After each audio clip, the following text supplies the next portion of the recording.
అవును వెంకటేష్ గారు. సో జోగి రమేష్ గారిని రాజకీయంగా టార్గెట్ చేస్తున్న అవసరం అసలు ఎవరికి ఉంటుంది? ఆయన రాజకీయ ప్రాధాన్యత ఇంకేముంది? 60,000 ఓట్లతోటి చిత్తుగా ఓడిపోయినటువంటి ఓ సాధారణమైనటువంటి ఎమ్మెల్యే అభ్యర్థిని చంద్రబాబు నాయుడు గారు టార్గెట్ చేసే అంత అవసరం, అంత పరిస్థితి ఏముంటుంది? విజయవాడ సరిహద్దు రాజకీయాలు తెలిస్తే ఈ మాట అన్నారు. ఈ మాట అనరు. అంత చిన్న స్థాయి నాయకుడు అయితే నిరసన తెలపడానికి చంద్రబాబు నాయుడు గారి ఇంటి మీదకి ఎందుకు వెళ్తాడు? Z+ కేటగిరీ ఉన్నటువంటి నాయకుడు. ఇప్పుడు మీరు అనేది ఏంటి అంటే ఇప్పుడు జోగి రమేష్ గారు అంత బలవంతుడు కాబట్టి చంద్రబాబు నాయుడు గారు ఇంటి మీదకి వెళ్ళాడు అన్నారా? జోగి రమేష్ గారు బలమైన ఆ వర్గానికి సంబంధించిన బలమైన ప్రాతినిధ్యం వహించే నాయకుడే, ఖచ్చితంగా నాయకుడే. మరి కాకపోతే ఆ రోజు అదే ఇంకొక బీసీ నాయకుడితో ఎందుకు అడ్డుకున్నారు? చంద్రబాబు నాయుడు గారు ఇంటికి వెళ్ళి రావచ్చుగా, వదిలేయొచ్చుగా. బుద్దా వెంకన్న గారితో మీరు ఎందుకని అడ్డుకున్నారు కరకట్ట మీద? ఆయన ఆ స్థాయి నాయకుడు కాదు కదా, ఏదో స్ట్రీట్ లీడర్ కదా. మరి ఎందుకు ఆపారు? దాడులు చేస్తారేమోనని ఆపారు. చంద్రబాబు గారు దాడి చేస్తారేమో. Z+ కేటగిరీ ఉన్నటువంటి వ్యక్తి మీద దాడి చేసే అంత పరిస్థితి ఉందా? ఇదేమన్నా టీడీపీ కార్యకర్తల వ్యవహారం లాగా ఉంది. బీజేపీ నాయకులు మర్చిపోయవచ్చు, ఎందుకంటే వాళ్ళు ఎలక్షన్ కు ఒక ఏ ఎండగా గొడుగు పడతారు కాబట్టి వాళ్ళు మర్చిపోతారు. ఎందుకనంటే అమిత్ షా వీపు పద్దలు కొట్టారంటే వీళ్ళు రాళ్లతో తెలుగుదేశం పార్టీ తిరుపతిలో. అది మర్చిపోయాం మనం. అది కరెక్ట్ కాదు మీరు వాడిన ఆ వార్డింగ్. మరి సాక్షాత్తు హోంమంత్రి వ్యక్తులు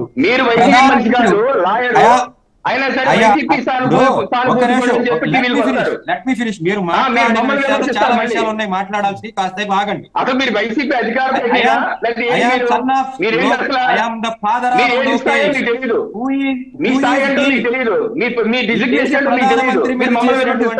సార్ అది లేకపోవచ్చు. ఆంధ్రప్రదేశ్ ప్రజలుగా మాకు సిగ్గుంది. I am father of Lokesh. Who is Narendra Modi? What is his capacity అని చెప్పి చంద్రబాబు నాయుడు గారు చాయ్ బేచ్నే వాళ్ళని అన్నాడు. బాలకృష్ణ గారు మర్చిపోవచ్చు, సమాజం మర్చిపోదు, గూగుల్ మర్చిపోదుగా. రెండోది 10 లక్షల మందికి చేయలేదు, జనసేన పార్టీ నాయకులు 10 లక్షల మందికి చేయలేదు అన్న. నవంబర్ 2019 10,000 లోపు ఉన్నటువంటి డిపాజిటర్స్ 3,86,000 మందికి డబ్బులు ఇవ్వడం జరిగింది. 3,86,000 మందికి 16,000 ఎకరాలు 7,000 కోట్ల స్కామ్ లో ప్రభుత్వం ఒక డెసిషన్ తీసుకుని ప్రభుత్వం వచ్చిన అనతి కాలం మీరు 10 లక్షల మందికి ఇచ్చారని చెప్పారు సార్. 10 లక్షల మందికి బాధితులకి డబ్బులు ఇచ్చారని చెప్పారు.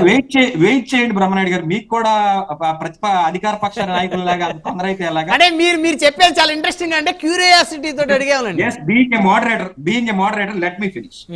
తర్వాత 3,86,000 మందికి 10,000 లోపు మందికి, 7,76,000 మందికి 20,000 లోపు డిపాజిట్లు ఉన్న వాళ్ళకి ప్రభుత్వం 2021వ సంవత్సరంలో వెనక్కి ఇవ్వడం జరిగింది. కలిపి కూడితే 10 లక్షలు దాటింది. గణాంకాల అబద్ధాలు చెప్పవుగా. ఇక మరో విషయానికి వస్తే అసలు కంప్లైంట్ చేసింది ఎవరండి? ఇప్పుడు జోగి రమేష్ గారి మీద కంప్లైంట్ చేశారు. ఒక నేరానికి 2 FIRలు ఉంటాయా? నాకు తెలియదు, అందుకని అడుగుతున్నాను. ఒక నేరానికి మీరు అడ్వకేట్ గా సార్, నాకు తెలియదు అంటే బాగోదు. నేను ఆశ్చర్యపోతున్నాను. సిఐడి కేసు పెట్టండి, దాన్ని ఎదుర్కొంటాం. ఏసీబీ కేసు పెట్టండి, దాన్ని ఎదుర్కొంటాం. మీరు ఒక నేరానికి ఒకే నేరం అది ఒక సగం వేరే వాడు అమ్మాడండి, సగం వేరే వాడికి అమ్మాడు, ఆడేమో ఏసీబీలో ఇచ్చాడండి, ఈడేమో సిఐడిలో ఇచ్చారండి, 2 FIRలు వేరే అండి అని అంటే చెప్పండి పోని కథ. మొత్తం ఒకటే కథ. ఏంటంటే 87 నుంచి 88కి ఆల్టర్ చేసుకున్నారు. ఆల్టర్ చేసుకోవడం సిఐడి వాళ్ళ యొక్క కోర్టు యొక్క అనుమతి లేకుండా చేస్తే కన్సెంట్ అధికారుల మీద చర్యలు తీసుకోవాలి, వాళ్ళని అరెస్ట్ చేయాలి. వాళ్ళని అరెస్ట్ చేసిన తర్వాతే వీళ్ళ దగ్గరికి రావాలి. ఎందుకనంటే అది ల్యాండ్ ప్రాపర్టీ. ఏదైనా బ్రీఫ్ కేసులో డబ్బులు అయితే ఎత్తుకెళ్ళిపోయాడు అని చెప్పేసి వీళ్ళని ఇమ్మీడియట్ గా పట్టుకుని అరెస్ట్ చేసి మీరు సెక్యూర్ చేయొచ్చు. బీయింగ్ ఏ ల్యాండ్ ప్రాపర్టీ అది ఎక్కడికి పోతుంది? రెండోది, ఆ రికార్డు ట్యాంపర్ అయిన రికార్డు ఎడిట్ చేసే ఫెసిలిటీ ఎవరి దగ్గర ఉంది సార్? ప్రభుత్వం దగ్గర ఉందా, లేకపోతే జోగి రమేష్ ఇంట్లో ఉందా? బీజేపీ నాయకులు అంటారు ఆ రికార్డుకు సంబంధించిన ఒరిజినల్ టైటిల్ డీడ్స్ తీసుకొచ్చి ఏసీబీ వాళ్ళకి ఇవ్వాలండి. ఏ రిజిస్ట్రేషన్ శాఖలో ఉండదా? మీరు 300 రూపాయలు ఇస్తే మీకు కూడా ఎత్తాడు. మీ సేవా సెంటర్ నేను ఎప్పుడు సర్వే అడిగాను? నెంబర్ చెప్పి నేను ఎప్పుడు సర్వే అడిగాను? నెంబర్ చెప్పి 300 నేను ఎప్పుడు అడిగాను అది? కూడా ఇచ్చి నేను డాక్యుమెంట్ ఇమ్మని అడిగానా? మీ ఆస్తి నేను డాక్యుమెంట్ ఇమ్మని అడిగానా? నేను ఎప్పుడు అడిగాను? ఇవాళ వెంకటేష్ గారు డాక్యుమెంట్ నేను ఎప్పుడు అడిగాను అంటున్నారు రవికిరణ్ గారు. నేనే అడిగారు కదా, అడిగాను. మీరు ఒకసారి మళ్ళీ చూసుకోండి. నేను చెప్పింది ఏంటి? డాక్యుమెంట్స్ ఆ ఏవైతే డాక్యుమెంట్ ఉన్నాయో అన్ని ఉంటే మీకు ప్రభుత్వం దగ్గర పబ్లిక్ ఉంటాయి. పెట్టండి అన్నారు. అన్ని డాక్యుమెంట్స్ అంతేగాని నాకు అన్ని ఏదో వ్యవస్థ చూపిస్తానని నేనేం రిజిస్ట్రేషన్ అనలేదు. అధికారులు కానివ్వండి, లేకపోతే మీరు వినండి, మాట్లాడేది సరిగ్గా వినండి. అధికారులు కానివ్వండి, ఈ వీళ్ళందరి దగ్గర సంతకాలు డాక్యుమెంట్స్ పెట్టొద్దు. ఉంటాయి. దీన్ని ఇమీడియట్ గా బ్లాక్ లిస్ట్ లో పెట్టొచ్చు. బ్లాక్ లిస్ట్ లో పెట్టిన తర్వాత కన్సెంట్ అధికారుల మీద శిక్ష, వాళ్ళ మీద ఏదైనా సరే మీరు తీసుకోవచ్చు. మీరు నోటీస్ ఇచ్చి ఇదిగో ఇలా జరిగింది, దీనికి సంబంధించి మీ ఎక్స్ప్లెనేషన్ అడగొచ్చు. ఇవేమీ లేవు. తెల్లవారుజామున 4 o'clock ఎందుకు సార్? 4 o'clock చేయాల్సిన అంత అవసరం ఏమైనా ఉందా? ఆయన ఏమైనా టెర్రరిస్ట్ ఒసామా బిన్ లాడెనా అర్ధరాత్రి కూడా ఆపరేషన్ చేయటం? అది చెప్తుంది. బీయింగ్ ఏ బీసీ లీడర్ నా మీద ఎంత చేయాల్సిన పని ఉంది? రైట్ వెంకటేష్ గారు, మీరు ఒక సీనియర్ అడ్వకేట్ గా నాయకులకి రైట్ కులాలని ఆపాదించొద్దు. ఇప్పుడు ఒక నిమిషం అండి, ఇప్పుడు ఆయన తప్పు చేశారా రైట్ చేశారా అనేది విచారణ ఖచ్చితంగా తేలేటువంటి అంశం. అది మీరు కూడా చెప్పారు, అందరం కూడా ఒప్పుకున్నాం. ఇప్పుడు ఆరోపణలు ఎదుర్కొంటా ఉన్నారు. ఇప్పుడు ఆయన దోషి ముద్దాయి ఎవరు అనడం లేదు, ఆరోపణలు ఎదుర్కొంటా కళ్ళ ముందు సాక్ష్యాలు కనపడతా ఉన్నాయి. ఇవి నిజమా అబద్ధం కోర్టులో విచారణ తర్వాత తెలుస్తుంది. అయితే బీసీ లీడర్ అనేటువంటి ట్యాగ్ ఎందుకు వేస్తారు? అట్లా వేయద్దు కదా. ఈ రాష్ట్రంలో ఇప్పుడు ఉన్నటువంటి అధికార పక్షంలో ఉన్నటువంటి 3 పార్టీలు ఉన్నాయి. ఈ 3 పార్టీలకు అడ్డెవరండి? ఈ 3 పార్టీలకు ఎదురెవరు? వాళ్ళకి ఎవరు ఎదురులేరు. 164 స్థానాలతోటి వాళ్ళకి ఎదురులేని నాయకత్వం ఉంది. ఎదురు లేకపోతే ఇంకా మమ్మల్ని అసెంబ్లీలోకి ఎందుకు రమ్మంటున్నారు? మీ పాలన మీరు చేసుకోవచ్చుగా. మీ పాలన మీరు చేసుకోవచ్చుగా. అసెంబ్లీకి రావాలి, జగన్మోహన్ రెడ్డి అసెంబ్లీకి రావాలి, మా అందం చూడాలి, మా వైట్ పేపర్లు చూడాలి అని అంటున్నారు కదా. మీరు చేసుకోవచ్చుగా పరిపాలన. ఎందుకనంటే ఆ 3 పార్టీలకి ఉన్నటువంటి ఏకైక వ్యతిరేకమైన వ్యక్తి జగన్మోహన్ రెడ్డి. అలాగే మైలవరం నియోజకవర్గంలో ఉన్న వైసీపీ ఎమ్మెల్యే తెలుగుదేశం పార్టీలోకి వెళ్ళి ఎమ్మెల్యే టికెట్ తెచ్చుకుని అక్కడ ఉన్నటువంటి స్థానికంగా ఉన్నటువంటి బలమైన నాయకుడు పక్క నుండి ఆయన్ని గెలిపించి అసెంబ్లీకి తీసుకొచ్చారు. ఇప్పుడు అక్కడ ఆ 3 నేతల్లో ఎవరడ్డం? స్థానిక రాజకీయాలు తెలుసు కాబట్టి మేము చెప్తాం. 3 పార్టీలు ఉంటే 3 నాయకులు ఉండి ఇద్దరు ఒకే పార్టీలోకి వెళ్ళిపోయారు. ఇద్దరు ఒకే సామాజిక వర్గం.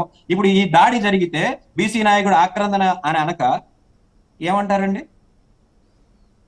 నేను బీసీ నాయకుడిని, నా ఎదుగుదల చూసి ఓర్చుకోలేకపోతున్నారు అని అనక ఏమంటారు? మీరు ఇంకో ఎస్సీ లీడర్నో ఇంకొక బీసీ లీడర్నో మీరు అక్కడ ప్రొజెక్ట్ చేస్తే డెఫినెట్ గా అదిగో నా ప్రత్యర్థి కూడా బీసీ లీడరే కాబట్టి ఒకవేళ రేపొద్దున నిజంగా జోగి రమేష్ గారు ఇప్పుడు ఏదైతే ఆరోపణ ఎదుర్కొంటా ఉన్నారో ఇవి నిజము అని కోర్టులో తేలితే బీసీ లీడర్లను అరెస్ట్ చేయకూడదు అనేటువంటి రూల్ ఏమన్నా ఉందా వెంకటేష్ గారు? సార్, జగన్మోహన్ రెడ్డినే అరెస్ట్ చేశారు. జగన్మోహన్ రెడ్డిని అరెస్ట్ చేశారు. మరి జోగి రమేష్ గారు ఏం అతిథులు కాదు కదా?